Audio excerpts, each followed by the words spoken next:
Chapter 19. Lots.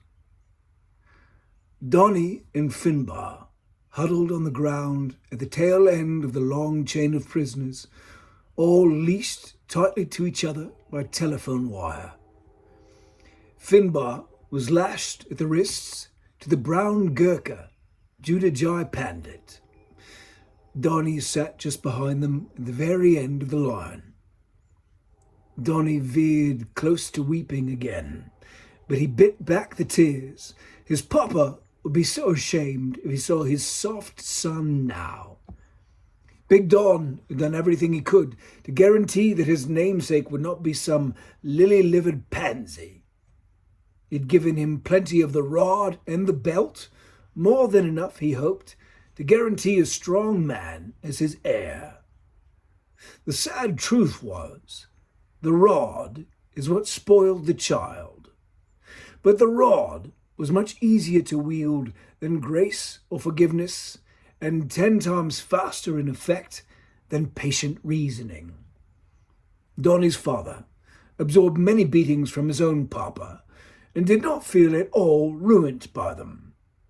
So he passed the beatings on down the line to his son, ruining his boy as his own father had ruined him. Finbar Kelly escaped the majority of his own father's beatings.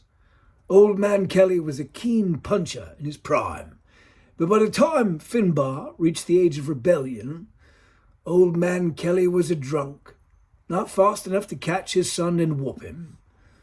The majority of Finn's damage came at the hands of nuns and vicars. Finn looked down at his mangled appendages. The throb from where his fingers had gone missing reminded him of the mighty rappings those lost knuckles had taken from sisters, enthusiastically forcing him to learn his ABCs so he could ingest the Bible. He would gladly take 1,000 strikes from a ruler now, if he could swap them for his lost digits. "What you think's going to happen to us?" stuttered Donny. Finn shot him a look. He did not care even the slightest bit what was going to happen to Donny. They ain't just some mindless monsters," Donny whispered. "I hear them talking to each other just like people, but I don't get a lick of what they're saying. Do you?" "Latin," muttered Finn. "What?" asked Donny. "Latin, you dumb fucker. They're speaking fucking Latin." Donny did not know if Latin was one of the many countries he had never heard of. He guessed it must be. He wanted to kick himself for not paying better attention in school. "Can you speak it?" asked Donny. Finn looked at him. "What? Latin? Do you speak the Latin language?" asked Donny. "I know it from church is all. I can fucking speak it past a prayer and some fucking hymns," Finn said. "Well, maybe you could sing one of them hymns, and then maybe they think you're with them, and you could at least get us some kind of a chance."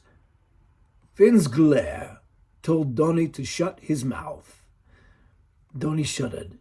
He wanted to shut up, but he could not help himself. "Please, I don't want to get set up on no cross like Jesus. The sun's coming up at some point. If we can stay alive till then, we got a whole day to figure some kind of way out of this. Please, let's try something," Donny begged. Finn shook his head. "Shut your fucking mouth. You want a way out of this? Sing your own fucking hymn. Stand up and dance a fucking jig for him. Do whatever you fucking want, but leave me out of it." Donny was stunned by the reproach. He realized then that he was truly all alone in this world. He looked up at the line of crucifixions, vanishing away into the snow and night, and the tears his father tried mightily to beat out of him fell. "Lord have mercy. Lord have mercy." Donny saw the lights of torches coming through the snow-shrouded woods. What came next would have little in the way of mercy in it. Out of the gloom came 30 men of the first centuria of Oberon's cohort. They marched past the prisoners at a steady tramp into the field. At the rear, 2 legionaries pulled a German corporal along and dumped him on the ground behind Donny, Finn, and Judajai. They took the end of the wire linked to Donny's hands and bound the German fast to it. Donny recognized Adolf before Finn did. "Hey," he whispered, "you're that blind fellow, right? You was in the tunnel. Can you see now? Did you see where anybody else got to? Was you alone when they found you?" Adolf gazed at him. The voice was familiar, but this was the first he had actually seen Donny's face. It was not a face that inspired hope. Adolf turned his glazed eyes away and muttered, Kein English. Kein English." Oberon Junius arrived at the batch of prisoners at the same time his returning patrol finished binding Adolf to Donny McMaster. It took only one glance at the new arrival for him to dismiss the weakling corporal. Oberon walked past Donny and Finbar, who was staring at the ground, devoutly praying that the one-eyed man would not recognize him.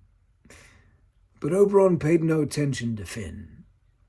He was intent on choosing his future home.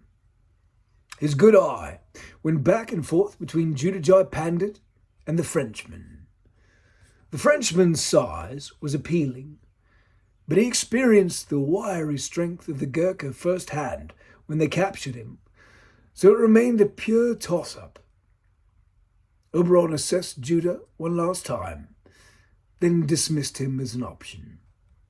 The Frenchman's intimidating mass won the day. Strength of body would be a better aid than strength of spirit. Oberon gave a nod toward the Frenchman. A pair of legionaries grabbed hold of the big man. They cut him loose and tied Judajai to the man ahead of him. Then they dragged the Frenchman forward and shoved him to his knees, holding him fast. Oberon planned to make the most of this vessel, so he walked around behind him and wrapped his thick arm around the man's neck. He grabbed hold of his own wrist and used it as a lever to choke and choke and choke until the Frenchman stopped fighting and passed out.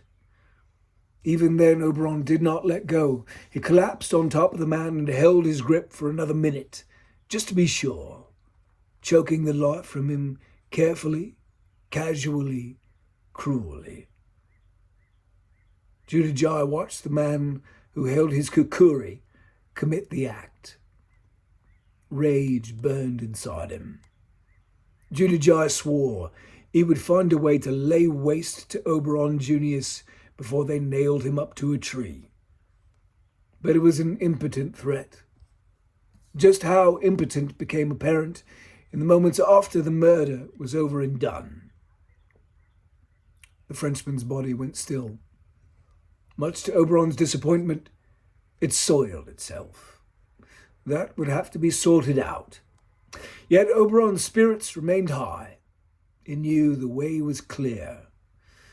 When he was certain that death had the Frenchman, he let go of the chokehold, then stood and released his own spirit's hold on the one-eyed, scrotum-singed Scotsman. While Judajai, Donny, Adolf, and Finbar watched, the body hit the snow. The kilt blew open and stayed that way. The dead man's bare ass shone upward for the entire world to see. Oberon Junius's life force fought its way out, exiting, his nose and mouth coalescing, then slithering across the ground to the still warm, face-down Frenchman. It snaked beneath him and found his nose and throat pouring up into the cavities, filling his lungs, kick-starting his stilled heart. Oberon opened his eyes, and the world was in full three-dimensionality again. He sat up and brushed the snow off his thighs, nodding to himself, pleased as punch. He would never take 2 eyes for granted again. Donnie was crying out loud now, horror-stricken at witnessing the theft, uncertain if the French soldier's end had been better or worse than what awaited him. Oberon picked up the kukuri blade and spat on the one-eyed corpse, satisfied. Now he was ready. Oberon turned to his adjutant, Dominicus, a squat, former Scottish sergeant who had, in his own ancient life, been Oberon's pilus posterior in General Varus's Roman legions. "We halt the crucifixions now. The general has need of these men," Oberon said. "Yes, sir," Dominicus replied. "Get them all in the line, on their knees. Time for a decimation."